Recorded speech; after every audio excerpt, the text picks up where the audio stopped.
दोस्तों, अगर आपकी कोई भी मनोकामना है जो आप श्याम बाबा से मांगना चाहते हैं या कोई भी ऐसी मनोकामना जो पूरी नहीं हो पा रही है, तो आप श्याम बाबा का ये व्रत कर सकते हैं। आज की इस वीडियो में मैं आपको खाटू श्याम जी के व्रत की संपूर्ण विधि बताऊंगा और अगर आप इस विधि को सफलतापूर्वक करते हैं तो आपकी मनोकामना ज़रूर ज़रूर पूरी होती है और खाटू श्याम जी बाबा आपकी पुकार ज़रूर सुनते हैं। आप हर महीने की 11 को श्याम बाबा का ये व्रत कर सकते हैं। कितने व्रत करने हैं ये आपके ऊपर निर्भर करता है। आप श्याम बाबा के 11 व्रत भी कर सकते हैं, 11 को आप व्रत रख सकते हैं या फिर आप 21 को भी व्रत रख सकते हैं और उसके बाद आप व्रत का विधि विधान पूर्वक उद्यापन भी कर सकते हैं। ऐसा भी हो सकता है कि जब तक आपकी मनोकामना पूरी नहीं हो रही तब तक भी आप इस व्रत को कर सकते हैं और मनोकामना पूरी होने के बाद आप व्रत को उद्यापन कर सकते हैं। उद्यापन की विधि भी मैं वीडियो में आगे चल करके आपको बताऊंगा। दोस्तों, श्याम बाबा का व्रत रखने से एक दिन पहले आपको सात्विक भोजन ही करना है जिसमें लहसुन प्याज भी ना हो।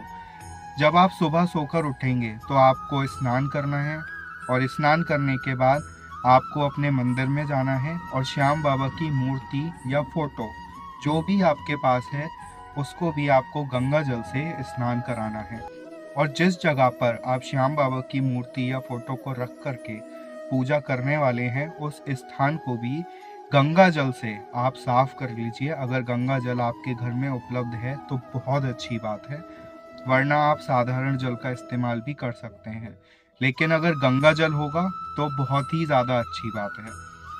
श्याम बाबा का गंगा जल से स्नान कराने के बाद आपको पंचामृत से भी श्याम बाबा का स्नान कराना है। पंचामृत में आप दूध, दही, चीनी, शहद इत्यादि ले सकते हैं। श्याम बाबा को स्नान कराने के बाद आप श्याम बाबा को फूलों की माला ज़रूर पहनाएं क्योंकि खाटू श्याम जी को फूल बहुत ज़्यादा पसंद है। आप गुलाब के फूल भी ले सकते हैं, गेंदे के फूल भी ले सकते हैं। आप श्याम बाबा को फूलों की माला पहनाएं और बाकी के जो बचे हुए फूल हैं वो श्याम बाबा की मूर्ति या फोटो के अगल बगल आप अच्छे से उसको रख दीजिए। फिर आप एक अग्यारी भी ले सकते हैं जिसमें आपको एक कंडा लेना है, उसको जला करके आपको जो हवन सामग्री होती है वो उसमें डालनी है और लौंगे आप डाल सकते हैं, घी डाल सकते हैं। पूरी अग्यारी प्रचंड करने के बाद आप श्याम बाबा के आगे दीपक जलाएं, धूप बत्ती जलाएं और विधि विधान पूर्वक उनकी इतनी पूजा की तैयारी आप कर रख लें। इसके बाद आपको 108 बार ओम श्री श्याम देवाय नमः, ओम श्री श्याम देवाय नमः मंत्र का जाप करना है। इस मंत्र का 108 बार जाप कर लेने के बाद आपको श्याम बाबा की आरती करनी है और उसके बाद दिन भर में आपको सिर्फ फलाहार ही करना है जिसमें नमक की मात्रा बिल्कुल भी ना हो।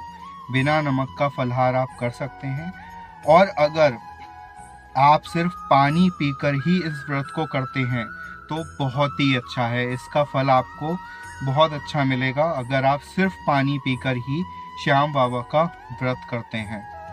पूरे दिन व्रत करने के बाद आप शाम को श्याम बाबा की आरती करके व्रत को सफलतापूर्वक संपन्न कर सकते हैं। उसके बाद अगले दिन आपको दान ज़रूर करना है। आप गरीबों को भोजन करा सकते हैं या फिर आप गौशाला जाकर के गौ माता को चारा भी खिला सकते हैं। दोस्तों, खाटू श्याम जी बाबा जो इस पूरे ब्रह्मांड के अब तक के सबसे बड़े दानी हैं जिन्होंने अपने शीश का दान दिया था, तो अगर आप खाटू श्याम जी का व्रत करने के बाद किसी को दान देते हैं तो ये आपके लिए बहुत ज़्यादा फलदायी होगा।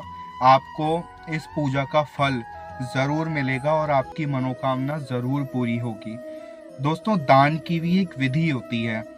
आप मेरे कहने से ज़बरदस्ती दान करेंगे तो वो दान का महत्व शायद उतना फलदायी नहीं होगा। दान आप तभी करें जब आपके दिल से ये इच्छा हो कि हाँ, मुझे गरीबों को भोजन करवाना है और वो भोजन करवाकर आपको खुशी मिलनी चाहिए।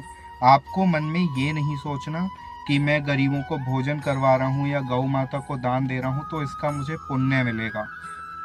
ये बिल्कुल भी नहीं सोचना। आपको अपने मन में सिर्फ इस बात की खुशी होनी चाहिए कि आज बाबा ने मुझे इतना दिया है कि मैं दान कर पा रहा हूँ। आप अपनी अपनी सुविधा अनुसार जितना आपसे बनता है उतना ही आप दान करिए। जबरदस्ती ज़्यादा करने की कोशिश ना कीजिए जिससे कि आपको भी वो भारी पड़ जाए। तो दान बहुत सोच समझकर करने वाली चीज़ है, और इस दान को अगर आप अच्छे से करते हैं तो श्याम बाबा आपकी पुकार ज़रूर सुनेंगे और बहुत जल्द आपकी जो भी मनोकामना है वो पूरी होगी और आपका जीवन खुशियों से भर जाए। दोस्तों, अब मैं आपको बताता हूँ कि श्याम बाबा का उद्यापन कैसे करते हैं। श्याम बाबा का उद्यापन आप अपनी मनोकामना पूरी होने के बाद भी कर सकते हैं, और अगर आपको 11 व्रत करने हैं, 21 व्रत करने हैं तो आप उसके अनुसार भी कर सकते हैं। और अगर आप चाहें तो जीवन भर भी आप 11 का व्रत रख सकते हैं, उद्यापन कर दें और फिर से उसको शुरू कर लें, वो आपकी अपनी इच्छा है। श्याम बाबा का आप जब उद्यापन करेंगे तो पूजा की विधि बिल्कुल सेम रहेगी। आपको श्याम बाबा को गंगा जल से स्नान कराना है उस दिन। उसके स्थान को भी गंगा जल से अच्छी तरीके से साफ कर लेना है।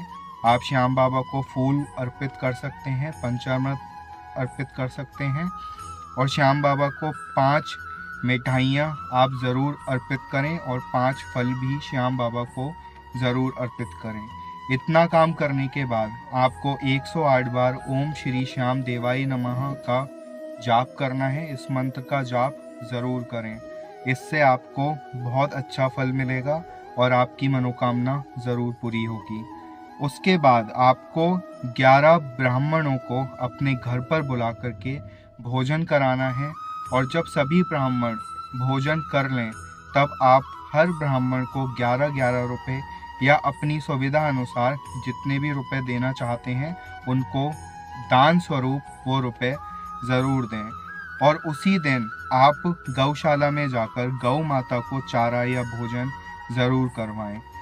इस विधि को करने से आपका जो उद्यापन है वो विधि विधान पूर्वक पूरा हो जाएगा, और आपकी जो भी मनोकामनाएं हैं जो आप श्याम बाबा से मांगना चाहते हो, आपकी सभी मनोकामनाएं ज़रूर पूरी होंगी जाएगा। आई होप दोस्तों आपको पूजा की संपूर्ण विधि समझ में आ गई होगी। कोई भी अगर डाउट है तो आप मुझे कमेंट बॉक्स में कमेंट करके पूछ सकते हैं। जय श्री श्याम।